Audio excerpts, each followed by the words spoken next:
Thank you, and welcome again to our online audience and those of you joining us in person. We got a pretty full house. If you have not enjoyed the scrumptious pinwheels and snacks over there from Stompin Grounds, please do that, and thanks to our sponsor, Rise Southeast, for that. So this is the League of Women Voters Candidate Forum for Colorado Springs City Council District 4. I am your host, Shelley Roars. I am the spokesperson for the League of Women Voters here in the Pikes Peak region. In partnership with Rise Southeast, we are coming to you live from Stompin Grounds Coffee and Community Shop. Our candidates with us tonight running for City Council District 4, our candidate number 1 is Ms. Kimberly Gold, and candidate number 2 is Chauncey Johnson. Candidate number 3, Sharia Elliott Sterling, declined to participate this evening, and candidate number 4, Jeannie Rosa Lira, I apologize for that. She declined also. She's out of town, and I don't think she has a campaign and has pulled out of this race. So for those of you, you have 3 candidates for this district for D4. And basically, we're here to moderate. We get a lot of questions tonight. Remember, again, the questions should come from you, so please submit those. But tonight, your second moderator up here with me is Chanita Davis. She's going to introduce herself, and then we're going to get started with candidate introductions. So, go ahead, Chanita. Yes, I'm Chanita Davis. I'm a former candidate for City Council, and I am proud to be a member of the League of Women Voters and also on the RISE Resident Leader Board also. And I am the owner of CLDS Business Developers, LLC. I started my business about 3 years ago, and we work with personal life. We also support respite care, community connections, and we do this while promoting financial security with cash value insurance. And so, yeah, I'm proud to be able to be a part of this, and thank you. Thank you, Chanita. All right, so we're going to get right down to it. The first candidate to speak, there we go. We're going to get right to it. The first candidate in alphabetical order to give opening statements, candidate Gold. She will give her 2-minute opening statement, followed by candidate Johnson. So, candidate Gold. Can everybody hear me okay? Yeah. Wonderful. Please just call me Kimberly. I'm just Kimberly. My name is Kimberly Gold, gold like the medal. And a little bit about me personally. I'm a mom to a me-nager. I have a 16-year-old me-nager who is a lot of fun. I'm a military spouse, and I'm also a military kid. One of the things that I like to share is that my mom was the first Korean woman to reach the rank of Chief Warrant Officer 5 in the United States Army. She is my literal shiro, and she joined the military in 1987 and retired in 2019, and that means a lot to me because she really is the one who taught me how to turn obstacles into opportunities, and that's something that I just take in my day-to-day life, right? Because life is hard, and you can choose to make a challenge an opportunity. A little bit about me professionally. I have 20 years of experience in progressive social services, nonprofit management, and business development. I moved here to Colorado Springs in 2021 and just jumped right into the community, and as many of you know, that's really easy to do here in Colorado Springs. It becomes home really, really quickly. And in my role here in Colorado Springs, I'm the president and CEO of the Colorado Springs Black Chamber of Commerce. I also sit on the board for the Colorado Springs Chamber at EDC. I sit on the board for the Independence Center, and I also co-chair the Military Spouse Community Coalition to support our military families who are here so that they can get transitioned well. I'm excited for you guys to get to know me a little bit more during this session, and excited to hear from Chauncey. Hello, everyone. Can you guys hear me? Thank you. Sorry, I was born with a tracheotomy, so my voice is naturally like this. It's hard for people to pick up my voice, so want to make sure you guys can hear me. It's lovely to see a whole bunch of faces that I do know for people that don't know me. Hello, I'm Chauncey Johnson. I'm 25 years old, and I've lived in the Southeast my whole entire life for that 25 years. It's a little bit of a two-pronged approach of why I'm running. A little bit of it is because of my great-grandparents. I had the opportunity of being raised by my great-grandparents. Like I said, I was born 23 weeks premature, only weighed half a pound, but I tell people, look at me now. A little bit of that is because they took care of me, and they jumped in at 72 and 73 and took care of me. Unfortunately, my grandmother died due to dementia and Alzheimer's in 2021, but my grandfather's 95 years old, and me and my brother have the great opportunity of now giving back to them and taking care of them. But throughout that whole entire process, it wasn't just them. It was very much community members like you all and people here. And so that is a little bit second prong to why I'm also running as well. What really ignited it was an unfortunate incident that happened in our community in the Southeast with CSPD and broke a little bit of community trust. And then from that, I had the opportunity to work for 3 different legislators, former State Senator Pete Lee, Senator Tony Exum, and also Representative Mark Snyder when I had the opportunity to work with him for 2 years. And so I just want to bring that to you guys and be able to give back to my community, and look forward to letting you guys know a little bit more about me. Thank you so much. Well, we'll just jump right into this with the first question. How can we grow our economic utilities vitalities within the Southeast region? So once again, how can we grow our economic vitality within the Southeast region? And this question is for, okay, 1 minute. Okay, so, sorry, can you guys hear? Gotta scoot up to the mic. My apologies. So when it comes to economic vitality here in the Southeast, I think that's one thing that we're very much lacking. Me and my brother, we have the opportunity where we live on Fountain, on Donovan. Fountain is just not too far from us over by the Amy's Donuts, and I'm sure you guys drive past it, see it. There's a huge plot of land there, and nothing's been done with it for the past, maybe since I've been there for 25 years. I think there's a plan that's going up there now. There's been some demolishing and stuff that's happening.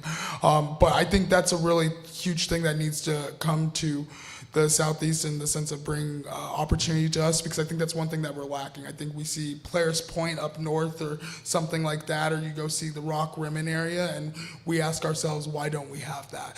And I think there's ample opportunity to do that here in the Southeast, but do it in the correct way and the smart way as well, to make sure that we're getting our benefit and not just giving it just to give it away. All right, thank you, Chauncey. Mr. Johnson, same question for you, Kimberly. How can we grow our economic vitality within the Southeast region? Well, one thing I want to point out is when you think of the Southeast, there's a lot of room for opportunity. And when we look at the Southeast and we look at our commercial vacancy rates, we're actually sitting a lot higher than the rest of the city.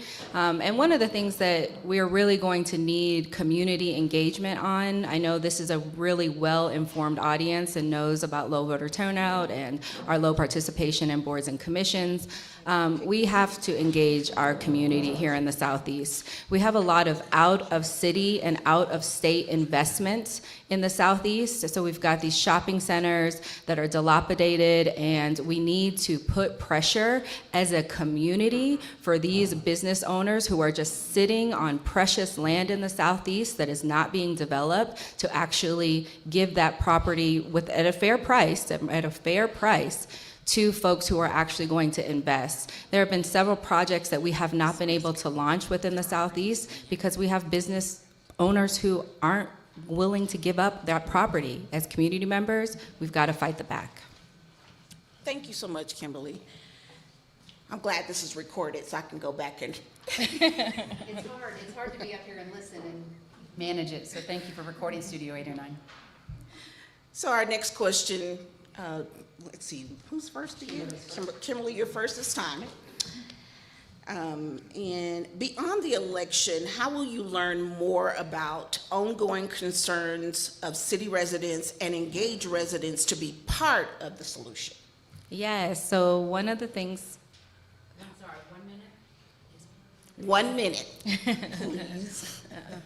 one of the things that I've learned about our District 4 is that when we look at our boards and our commissions, we only represent 4% of representation for boards and commissions. Conversely, you look at Districts 3 and District 2, they're looking at 29 and 27%. I've been door knocking, and there are folks who are ready to apply to be on boards and commissions. We've got to engage our community so that they can show up and serve in that capacity. Additionally, we need to do better about reaching out. As leaders, elected officials, leaders, period, we need to go into the community actively to get feedback from our community. One of the things I've done is I've purchased the domain Southeast Strong and utilized getting that on all the social media platforms as well, so that we can actually build a communication platform that engages generations of leaders across TikTok, Facebook, Instagram, blogs, a podcast, so that we can actually tell the stories of the Southeast ourselves instead of having that narrative driven somewhere else. Awesome. Chauncey, the same question. Beyond the election, how will you learn more about ongoing concerns of our city residents and engage residents to be part of the solution? Yeah, I'm going to answer the second part first and then go in reverse. Second one, I think how we get constituents more engaged is making it more accessible for them to go to city council. I mean, you see city council meetings are done at 9 in the morning on a Tuesday. I mean, I see we have a lot of school board members in here. If they wanted to go do a project with the city or a partnership with the city and go speak to them, they don't have the time to do that. A lot of us don't have the time to do that. So making it more accessible, whether that's pushing it to a Thursday or Friday or a weekend, or even pushing that to a later time in the evening so that it's more accessible for people to come. To answer a little bit of the second part of the question, to be more engaged with my citizens, I think it's a multi-pronged approach of just being there in the media as well and talking with the media and getting them engaged as that, and then also as well holding town halls with the respected or said subject that we're speaking on, and having some partner within the city there as well to talk about it, because I think it's important to come from the representative but also to have that person with the real information there, because we are leaning on people as well. Thank you. Our next question is from the audience, and you have 30 seconds to answer this one. And we'll start with you, Chauncey this time. What is the largest single donor you've received from this campaign? Yeah, trying to run a pretty grassroots campaign. As a 25-year-old, we're all, trying to live and, make a good living for ourselves and others that we try to support. I would say 1,500. It's the highest that I've gotten, and that's it. I wish it could be more. Me too. The largest single donation that I've received is $1,000, and that was from the professional firefighters. Thank you.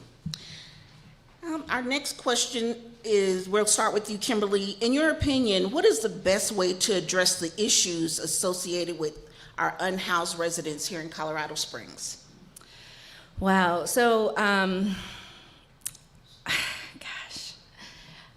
I want to share with everyone that I have a starter marriage.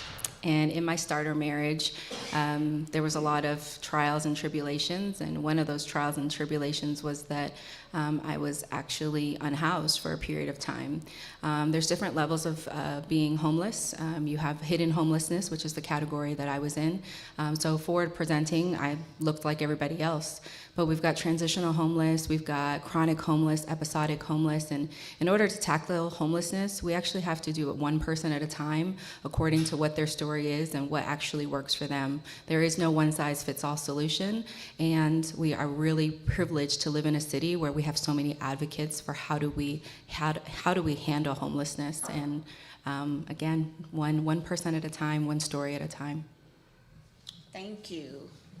And Chauncey? Yeah, I think the housing situation, our unhoused situation, is I think very complex, and like Kimberly said, it's not a one-size-fit-all solution. But I do think there's an approach. I think one thing that we can work on is working to make more shelters here in Colorado Springs. We only have 2 shelters here in Colorado Springs, which is the Springs Rescue Mission, and then there is another shelter that's over by the old Colorado City going in that way. Unfortunately, the old Colorado City one only opens when it's a certain degree, which I think is 19 degrees. I think, frankly, if we're going to allow our kids not to go to school when it's 32 degrees, why should we allow our human beings, our citizens that are trying to get a better life, why should they be out there in 19-degree weather if it's 32 and it's still snowing? So I think that's one really huge thing, as well as tackling the whole entire thing around homelessness. Again, Kimberly said it very well. It's not just that the fact that we have people that are living, there are some people here in the Springs that are working in a motel that they live in because they have nowhere else to go, or living in their car, and we need to be really frank and really trustworthy with them about that, and be very frank about the conversation when it comes to homelessness. Thank you, Chauncey. Our next question, you have 30 seconds to answer this question, and we will be starting with you, Chauncey. Tell me something you appreciate about the other candidates. Yeah. One thing that I do appreciate about all of the other candidates, I think they show up. I think that's one thing that is pretty obvious in the Southeast is, we show up when something needs to be done. We show up no matter what that looks like and how that's being done. I think Kimberly does a very good job at that. I think other candidates do a good job at that. Sheree does a good job at that, even though she's unfortunately not here. But yeah, that's what I could say in 30 seconds. Thank you. Of course. The one thing that I have to big up Chauncey, because what an incredible human he is. To be so young, and I wish I was 25, y'all, but to be so young and to be so politically engaged and so passionate, I think that's wonderful. I love that you have an activist heart. We really need to speak up more about the issues and challenge people to hear those, and I love that you have done that, and that's something that you wear as a badge of honor. I think that's incredible, and I can't wait to see how you continue to keep pushing.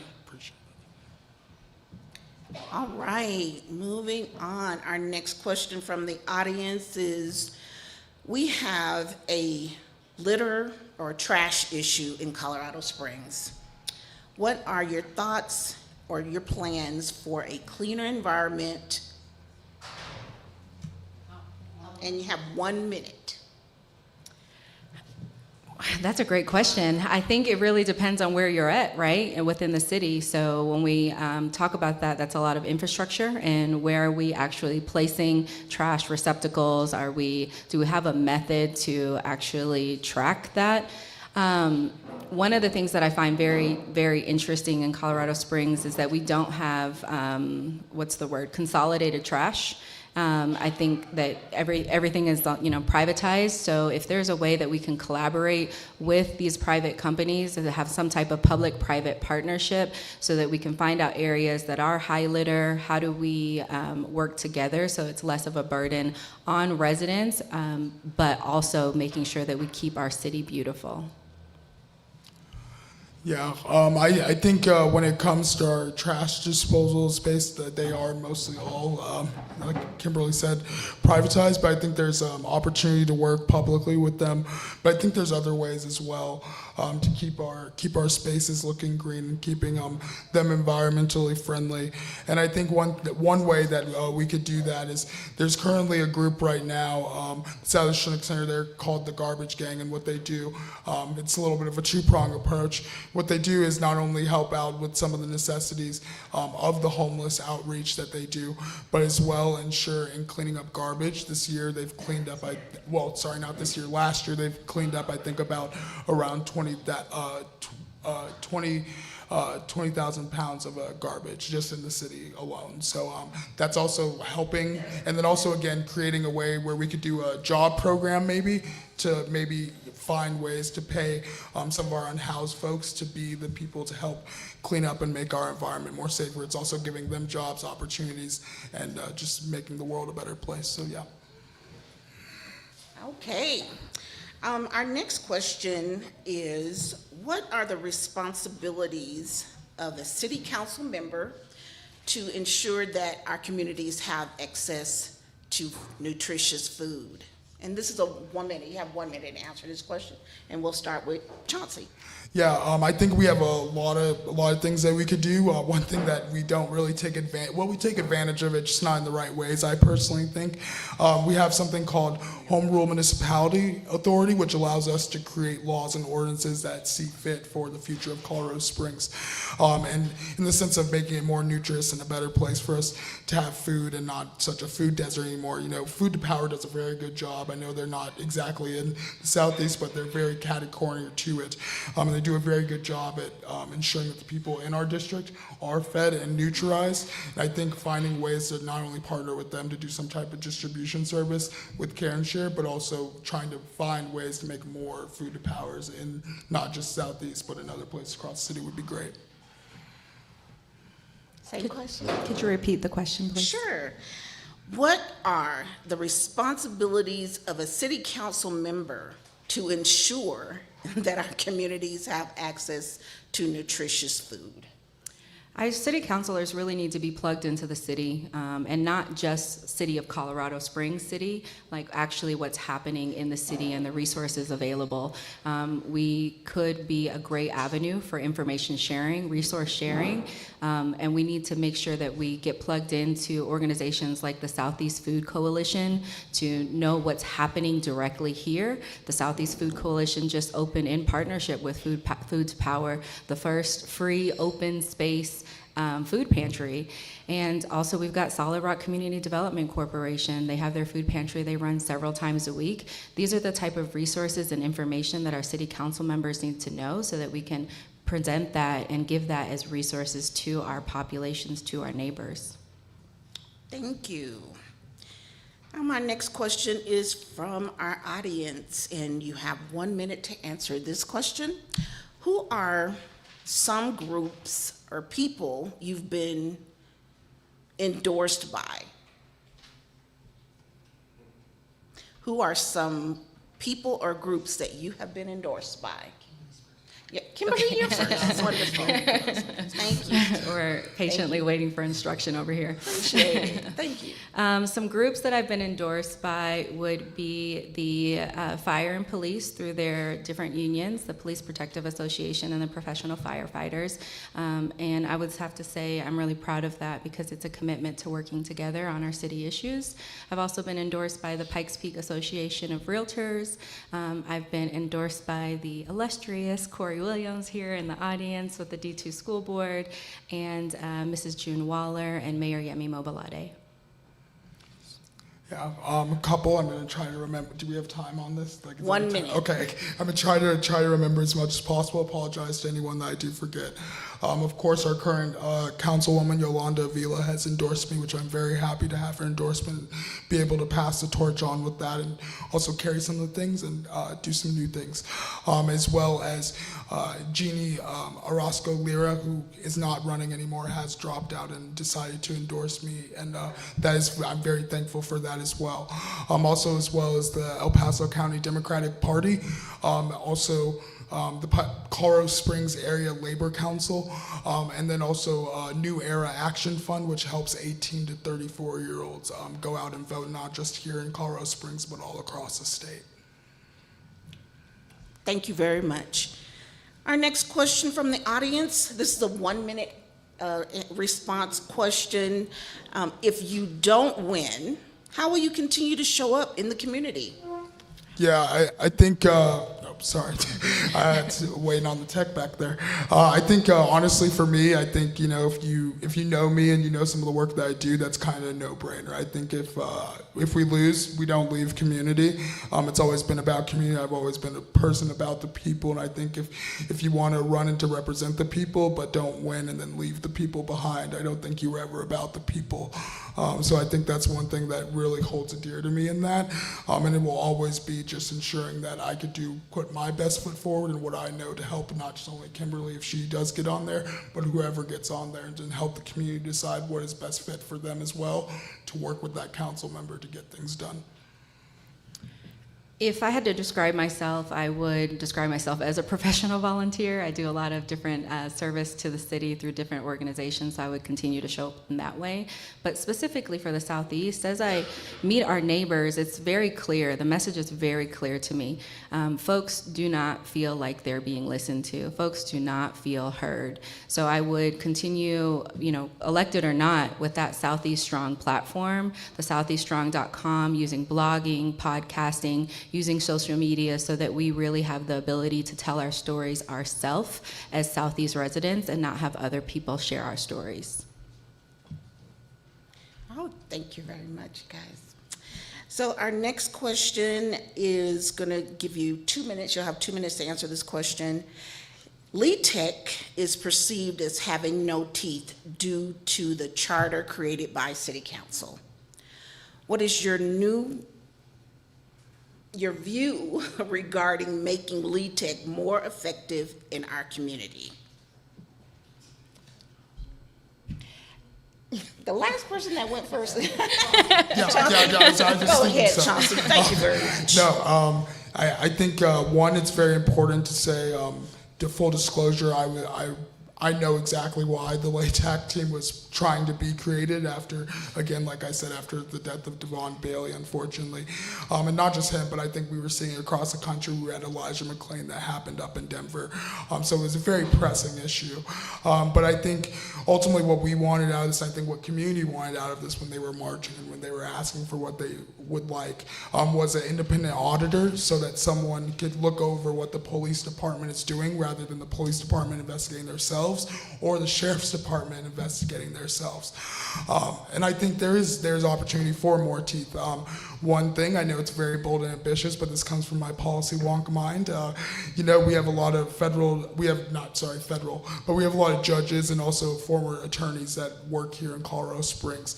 Now, whether that's elected by you people or put on by City Council appointedly, I believe that there could be at least 3 or 5, of course, to make it evenly so there's a tie-breaking vote, for a commission to be made that has power and authority to actually do things, to then look over those cases, not just of the police misconduct, but also possibly help with some of the backlog that's happening in our court system currently right now. All right, thank you both very much. I'm sorry, Kimberly. No. Thank you. Oh, yeah. Kimberly. You get to do it too. I apologize.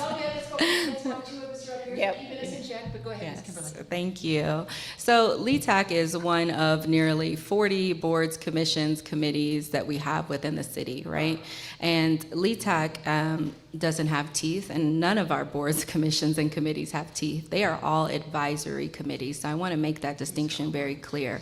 Also, when we think about our relationship with our first responders, when we think about our relationship with law enforcement, when we use the language no teeth, that immediately puts our communities at odds. We need to be working together. When I met with the police, it was very, very clear that they want to be a part of the solution, they want to be a part of the community, and they need help in that area too. So I would push back a little bit on that teeth comment, because bearing teeth does not build community. We need to have conversations. We need to have difficult conversations and work across the table. We don't need to bear teeth, y'all. That's not the way we do it. All right, thank you, candidates. We're going to take a real short break right here. For those of you that are joining us on our online audience, we just kind of want to say a few things and give our candidates a chance to catch their breath, right? They are in the hot seat, 1 minute and sometimes even 30 seconds to answer these questions. It's very difficult, so thank you very much for being here. Again, we are the League of Women Voters. We are non-partisan and non-profit.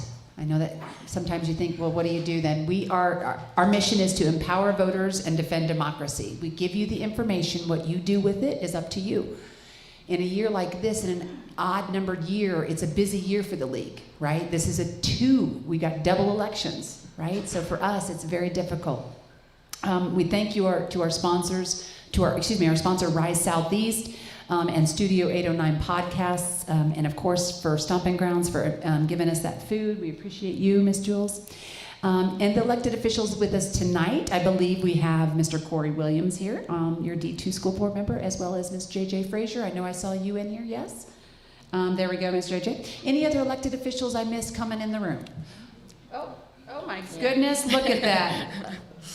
All of you how did I miss you guys? I'm so sorry, I wasn't paying attention. I think you got the entire D2 school board here, right? Amen to that. Here we go. Wow, that's impressive. Just an FYI, I don't live in this district, but that's really impressive. Okay, candidates ready? Here we go. Turn it back over to you, Janita. You're good? All of you? Okay. So, we have some online questions. And our first question will be we're starting out with Kimberly. Get me back on track, thank you. So often there's a poor turnout rate in city elections. What ideas do you have for getting out the vote in District 4? 1 minute, thank you.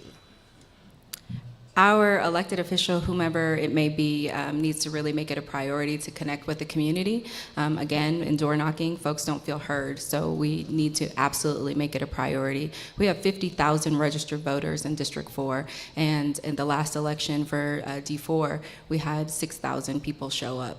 That's not okay. We need more representation from our community members, and that helps. We help facilitate that by showing that we're a leadership that actually cares, that actually listens, that actually informs. We have to model the behavior that we're expecting from our residents, and hopefully with the Southeast Strong project that, not to be confused with the Southeast Strong plan, with the Southeast Strong project that I would like to move forward with, we can encourage more folks to vote. We can raise some campaigns so that we can inform more people. There's a lot of people who don't even know that an election is happening on April 1st, and we're less than 30 days out, y'all. That is a responsibility of leadership, not just the city council member, but all of our leaders in the Southeast to ensure that people are voting. Yeah, for me, I think it's two-pronged. I think a little bit is, and I think we're showing it here right now, I think people that look like you and represent you is very valuable to what you feel and what you feel is going to happen for you. And also, again, also not just look like you and represent you, but also your values as well. Another thing that I think is really crucial on why our voter turnout is so bad, I don't think just personally here in District 4, I think overall when it comes to city council races, because it happens to be on an off-year election, that, I mean, in a midterm, like that's fine. But also the purpose is too, it's in April. I mean, most elections here, I mean, if you look at Denver and Aurora, they'll be having their elections in November. And so for people to be asked to put on a campaign in 3 months, raise all this money and do everything that needs to be done normally in a 6-month span or a year span, it's hard to ask. And also I think at the same time, you're causing irreparable harm to the people of Colorado Springs. Sorry to use legal terms here, but I mean, when you're not giving people an opportunity to have their voice heard or be seen, but there's other cities and other ample opportunities for that to happen, and it's being shown by the data, you kind of ask yourself, why don't we get that? Right, thank you. And we have another online question. How do you feel about a referendum like the one going on with Carmen Lane? Carmen Line. Well, I guess I'm not familiar with that. Carmen Line annexation. Carmen Line, and you have 2 minutes. 2 minutes. Mm-hmm. Sweet. And we'll start with Kim. Okay. Oh man, the annexation question, the growth question. Listen, this is a tough one. I'm not going to sugarcoat it. We are 20, depending on the data, we're 12 to 20,000 plus housing units short, right?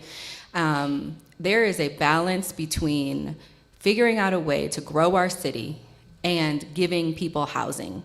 Everybody is not going to win. But if we want to drive down the cost of housing, we need more housing. And we need to make sure that that's happening in a sustainable way. And we need to have a lot of difficult conversations around that.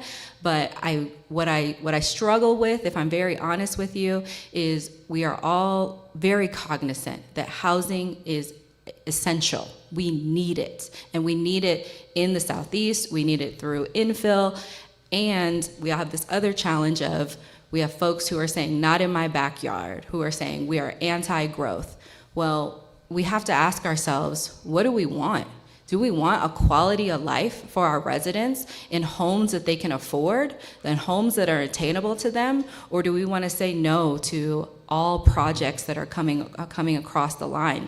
It's a tough road, and we have to make data-informed decisions so that our fire is not negatively impacted, so our police is not negatively impacted, so our utilities are not negatively impacted. But the truth of the matter is, we are growing, and we are projected to be the size of Denver in the next 10 years. Growth does not pay for itself. Housing does not happen by itself. If we want our residents to have the quality of lives they deserve, we need to make some difficult data-informed decisions, and that might include annexation. Yeah, I think when it comes to the annexation thing, it's a little bit more complicated than people do think. Personally, when it comes to the Carmen Line one, I probably would have voted no. The reason why I probably would have voted no is one, are the rules in which we do annexation allows us to only have 128% of water for us to be able to build there. One, we're already having a water crisis in the state with other states figuring out who gets first dibs and everything like that. I think we need to figure that out first before we go build. Two, I think, yes, it's great to build, and we do need to keep building and growing, and we are growing, and I'm not going to dispute that at all. But I'd rather make sure that the people in my district are safe and that their future's better for them down the road than just build something and then it goes poop at the end of the day, you know, and then it costs them on the taxpayers of their backs. I don't think that's fair. And then also as well, the citizens from Carmen Line who felt like they should not be annexed came very vocally ahead and said that there's a problem there. Again, also the watershed, Sand Creek Fountain watershed that we have that actually runs through the southeast and in this district that goes all the way down to Rocky Ford and Pueblo. Again, because we have so much with water rights. If you know water rights, you'll be golden here in Colorado. I'll tell you that right now. But to go back onto that, I think if we're having waters go through our watershed and go through the treatment process and everything like that, and we have individuals in Rocky Ford and farmers there that are giving us our produce up here, and they're telling us they could barely get their crops together because of the water that's coming down is so diluted we can't even figure out ourselves. And it's going to get worse if we annex them. I think there's a very huge conversation that we need to have about, is it really right? And not just because we need to grow, and I understand that. I'm not disputing that. I really want to grow too. But also at the same time, these people have lives. These people are giving us opportunities to get produce and do things like that. So we also got to be very actionable about that. And then, sorry. Thank you. Our next question is from the audience, and we have 1 minute response on this one. How will you work with other elected officials across Colorado Springs? And we'll start with Chomps. Okay. Yeah, I think it's really important to work across Ohio. I think one thing that I really would really lean on is my work as a legislative aide at the state capitol. I worked for very, very vastly different legislators. If you ask someone, Pete Lee is a pretty progressive person, you would fall under my camp. I would say I'm a little bit more than him. And then you someone like Tony Exum, which I hugely respected. I've known for a really long time personally, not just representing me. Has done a very good job. And so I think they've shown me really good ways to work across aisle. For example, really quick, David Lineweber, who's one of our at-large, really for him, it's mental health is really his focus. And you know, if we could find a way to find common ground on how mental health will fix that situation, I'm game. Same with Dave Donaldson. I know a lot of people here don't like him. I don't like him. I've been up before council speaking against him and the same things that we don't like. But I will say for the 2A thing, we both agreed, not on the same reasons, but we found a common ground to get the solution done that I personally wanted the outcome to be. And I think those are some things that we could work on and be able to do. Same with campaign finance. I know that's a huge thing for him as well. That's a thing for me as well. I don't think we should just allow people to get whatever. So yeah. In preparation for running for this position, this very long 90 days that we have, I've actually met with most of the current sitting city council to get their feedback, their input, to find out what matters to them and what legacy initiatives they want to see moving forward, because as we know, there's going to be a high turnover. I've also actually reached out to many of the candidates who are running because it's important to build those relationships now. Whenever we're in office, we have to hit the ground running. So we need to build those relationships right now in preparation for what's going to happen for the future.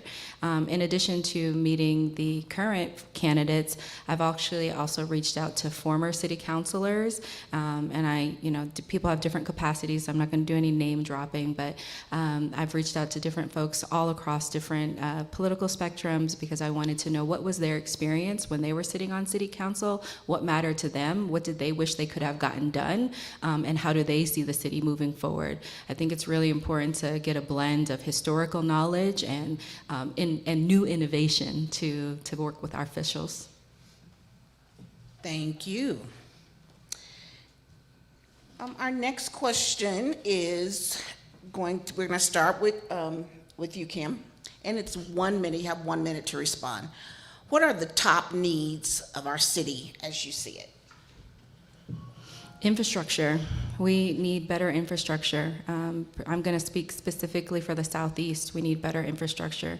It troubles me that we can start at the Broadmoor, which is Lake, and it becomes Circle, and I live off of Circle, and there's a clear divide, a tale of two cities based off of the interstate. That's not okay, y'all. We need more infrastructure in our city. We need better crosswalks. We need better lighting. We need better green canopy.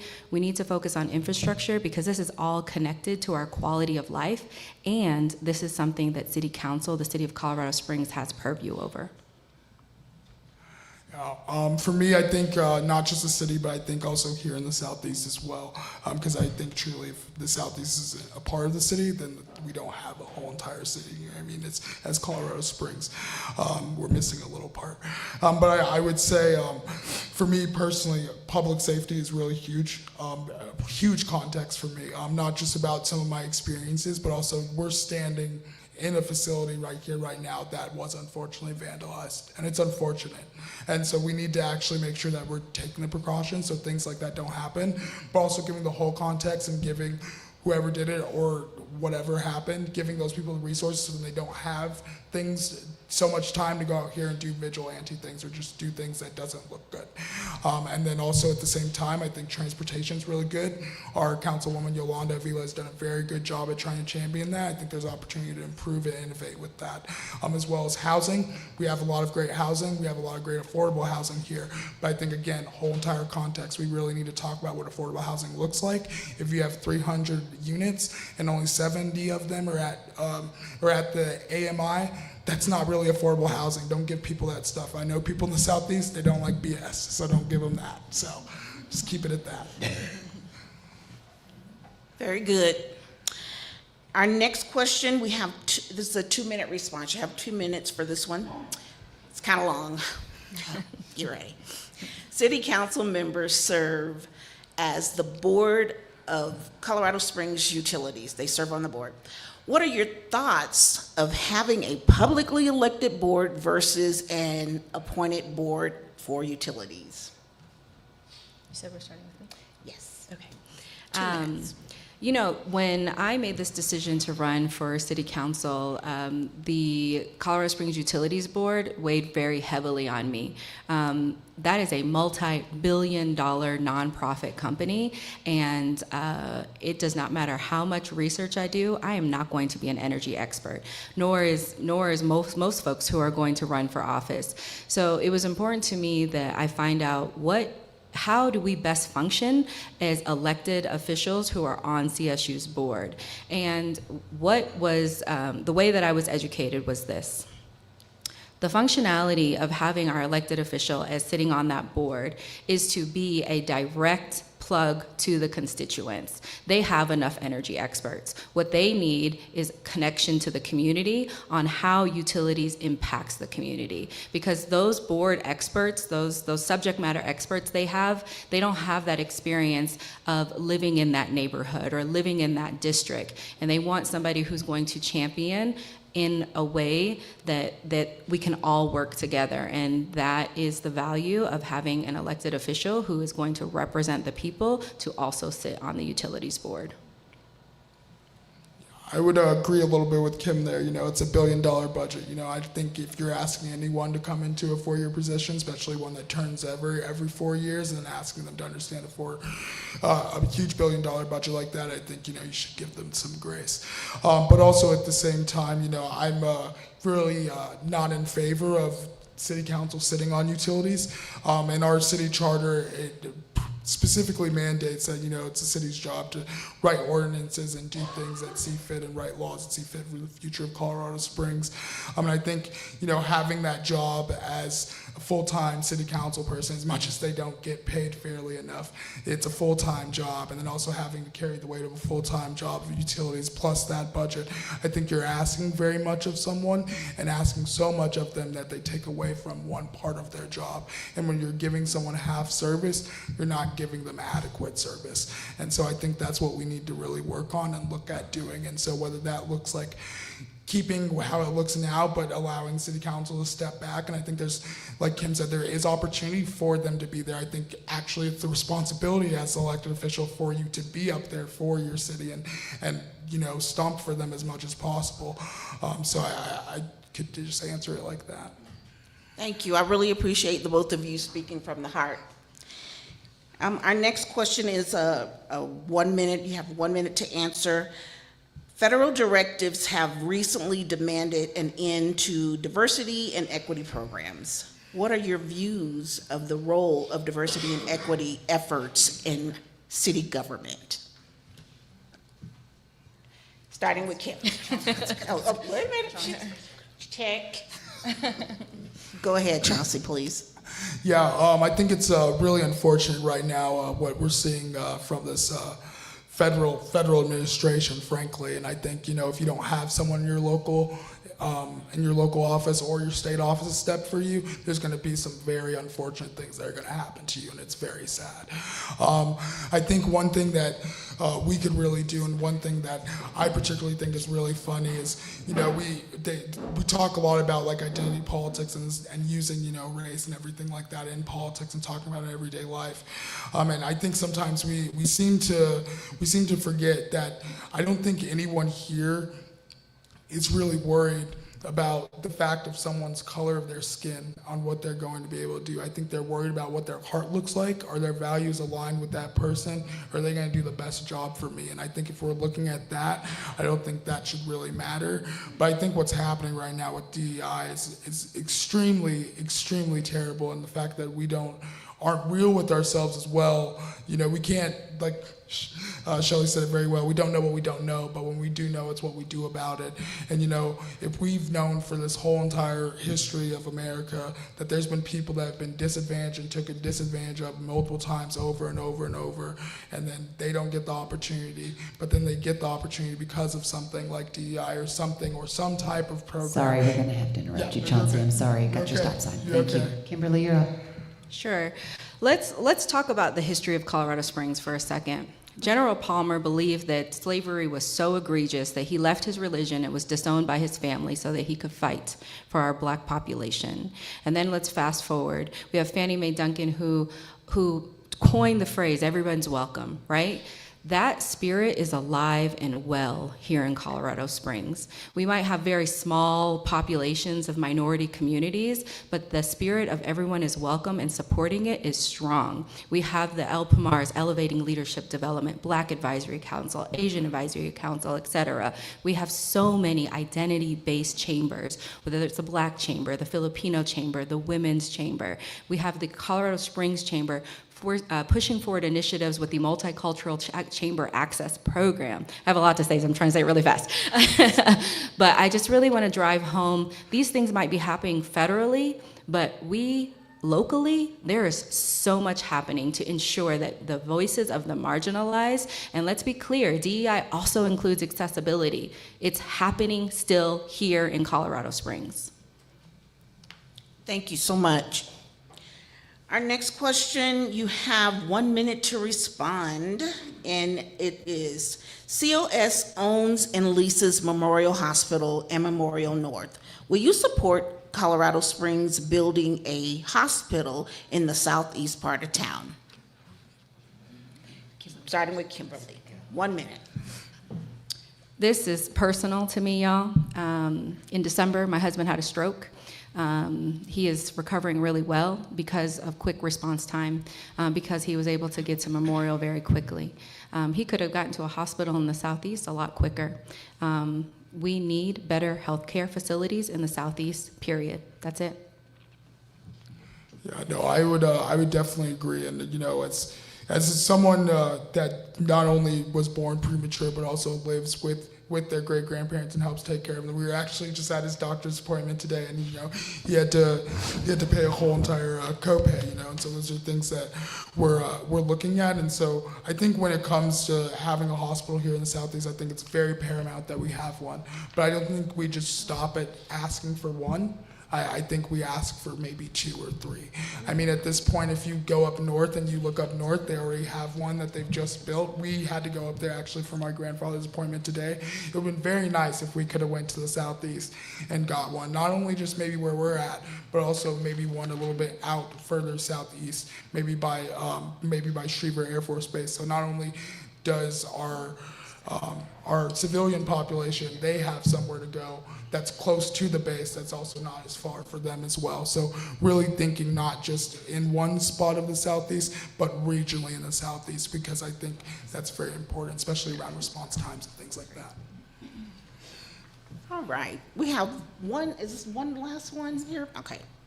Our last question, and I think it's just a 1 minute, 1 minute answer I have on this one, okay. What guidelines will you use to evaluate decisions regarding development in Colorado Springs? And, 2 minutes, actually. oh, okay. Chauncey's first, ma'am. You're first, Chauncey, we have 2 minutes. Can you repeat the question? I'm sorry. Okay, sure. Let me read this for you. What guidelines will you use to evaluate decisions regarding development in Colorado Springs? Yeah, I think we have good guidelines already. I think the state has done a very good job at making legislation for cities and for municipalities and counties to follow. It's just whether those cities and counties want to enforce it and follow that. And I think sometimes Colorado Springs does a very bad job. I think also sometimes we do a disadvantage, a disservice of using home rule municipality, of saying we know best rather than asking for the help when it's there and we could get it.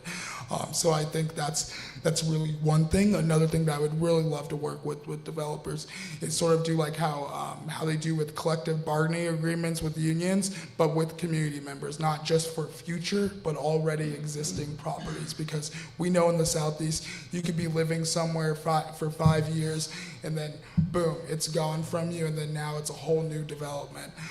And that's a short period of time. And we've also seen people, I've personally seen my neighbors driven out of their own home. They've been offered by a developer $25,000 more than what they were originally going to get to move out of the house 3 weeks earlier so they could flip the house and then sell it for $200,000 more than what it was already selling on the market for. So these are things that we need to be really crucial about. And as well, when it comes to renters, because most people are renting, leasing, or paying a mortgage here.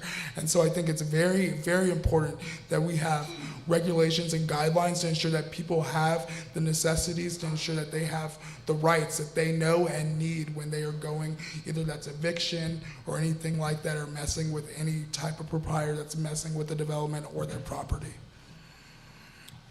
Okay. Kimberly. Thank you. Developers and builders have their guidelines that meet their profit margins, et cetera, et cetera. So beyond the standard traditional guidelines, the guideline that we should focus on in the Southeast is community engagement. We need to be activating our community on how these developments impact their quality of life, how it impacts their school system, how it impacts just different facets of their life. And one of the things that I think we need to be very, very mindful of is that we're doing development without displacement. This is important. I believe that the Southeast, we're the heartbeat of our city. So we cannot develop and displace those folks who have built this culture up over so much time. The last thing that I would like to point out is when we're developing, we have to be very cautious that we don't become the affordable housing side of town. That's not okay either. We need to have a range of housing to support all kinds of folks. Do you know that in the Southeast, we have some strong representation? They don't live here though. They don't live here because the kind of homes that they were looking to invest in haven't been available in the Southeast for them. We lost a lot of representation that way, and that's not okay either. So it's a model of development without displacement and a range of housing that can meet all kinds of housing needs. Thank you to both of you. So those are the end of your audience-driven questions. We're now going to ask the candidates to finish with a closing statement. They each get 1 minute, and we're going to go in the opposite order of how you started. So Chauncey, you're first, followed by Kimberly. Well, thank you, League, for throwing this, and thank you, Jules, for allowing us to have us here. This helps Jules out a lot, and you are helping a local business when you are coming here, so this is very nice, and thank you for doing this. Thank you all for coming. You guys could have been anywhere today if you guys really could. It's a Tuesday. You guys could have been anywhere. I would like to say, vote for me just because I think, I'm a people person. I'm of us, for us. I've lived in this community for 25 years. I've had the opportunity not just to take care of my community, but allow my community to take care of me, and I want to do the best ability to do that. I think my legislative experience allows me to hit the ground running and be able to make those relationships with other people no matter what time of day it is. And I think I'm ready for the moment, I'm ready for the time, and I think I bring a very uniqueness of innovation and youthness to the opportunity to allow other people feel like they're represented on City Council. And so if you guys would love to vote for me, the ballots drop here in 3 days on March 7th. I would love your guys' vote. Also, if you go to ChaunceyJohnson4council.com, you guys could find more about me, and we have stuff back there as well. And thank you, and willing to take any other questions afterwards. Kimberly. Thank you. I'm going to keep my remarks really short. I just want to say 2 things. One, regardless of the outcome of the election, I'm here to serve, and that's what I do for our city, and that's what I'd like to continue to do in a different capacity as a city councilor. The second thing that I want to take time is this population that's sitting in front of us, our neighbors right here, you guys are the most engaged within our community. And I'm going to charge you to get folks to vote. We all have our networks, and sometimes talking about elections and such can be nerve-wracking, but I really want to challenge everyone in this audience to reach out to different neighbors within D4 and encourage folks to vote, because we deserve more in the Southeast. We deserve our fair share, and that happens when we are the most engaged, and that folks who historically feel like they have not had a voice have a voice. So please, please, please, please take the time to reach out to your neighbors and encourage them to vote, and not just a vote. You can grab up to 10 ballots and drop them off. So pick up those ballots for them and drop them off too. We need our community engagement. Thank you. Let's give those candidates a round of applause, please.